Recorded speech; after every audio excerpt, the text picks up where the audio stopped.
శుభోదయం. Global బెతేనియా Calvary ministry తరపున ఈ ఉదయకాల సమయంలో మరొకసారి మీతో కూడా కలుసుకొని దేవుని యొక్క మాటలు ధ్యానించుటకును దేవుడు నాకు ఇచ్చిన మధురమైన అవకాశమును బట్టి దేవునికి ప్రత్యేకమైన వందనాలు తెలియజేస్తున్నాను. ఈరోజు కూడా పరిశుద్ధమైన వేద గ్రంథంలో నుండి మరి యొక్క చక్కటి మాటను చదువుకుందాం. మార్కు సువార్త 5వ అధ్యాయము 8వ వచనాన్ని నేను చదువుతున్నాను. దయచేసి గమనించండి. మార్కు సువార్త 5వ అధ్యాయము 8వ వచనము. ఎందుకనగా ఆయన అపవిత్రాత్మ మనుష్యుని విడిచి పొమ్మని వానితో చెప్పాను. దేవునికి స్తోత్రం కలుగునుగాక. ప్రియులారా గమనించండి. గెరాసేనుల దేశంలో దయ్యం పట్టినటువంటి ఒక వ్యక్తి మనకు ఇక్కడ కనబడుతున్నాడు. ఈ దయ్యం పట్టినటువంటి వ్యక్తిని మనం గమనిస్తే వాడు సమాధిలో నివాసం చేస్తూ ఉన్నాడు. సంఖ్యలతో వారిని బంధించినా కూడా వాడు వాటిని తిత్తులుగా చేసి జీవిస్తున్నాడు. ఎవరు కూడా వారిని క్రమపరచలేకపోతూ ఉంటున్నారు పిల్లారా. ఎందుకంటే వాడు దయ్యపు శక్తుల చేత పీడింపబడుతున్నాడు కాబట్టి. పిల్లారు గమనించండి. సర్వాధికారి అయిన దేవునికి దయ్యపు శక్తుల మీద కూడా అధికారం ఉంది. ఎస్. ఒకరోజు యేసు ప్రభు వారు గెరాసేనుల ప్రదేశంలో సముద్రపు యొక్క ఒడ్డున దిగి ఆ గ్రామంలోనికి వెళ్తూ ఉంటుండగా ఆ గ్రామంలో ఎంతోమంది భక్తులు ఉన్నారు. వారెవరూ ఆయనను ఎదుర్కోవడానికి రాయలేదు.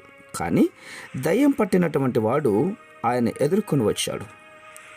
సర్వోన్నతుడమైన దేవుని కుమారుడా, నాతో నీకేమి, ఎందుకు నా దగ్గరికి వస్తున్నావు అని మాట్లాడుతున్నాడు.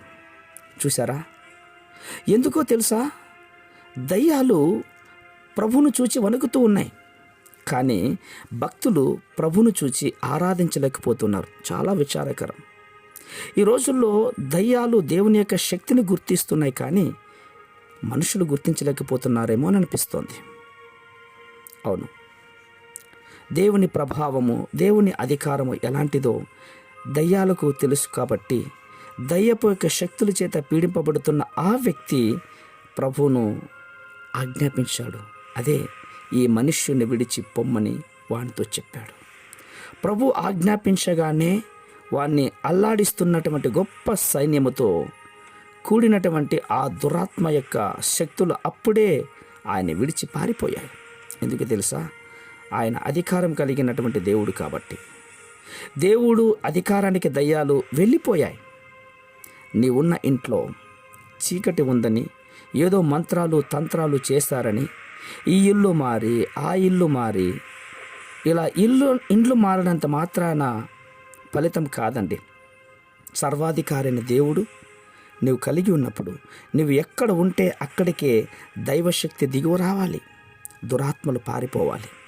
సర్వాధికారం కలిగినటువంటి దేవుడు దయ్యపు శక్తుల మీద కూడా అధికారం కలిగి ఉన్నాడని నువ్వు నమ్మినట్లయితే ఆ దయ్యపు శక్తులు, ఆ చీకటి శక్తులు ఏవైనా సరే నీ కుటుంబంలో ఉన్న దేవుని యొక్క ప్రభావం చేత అవన్నీ కూడా పారిపోతాయి.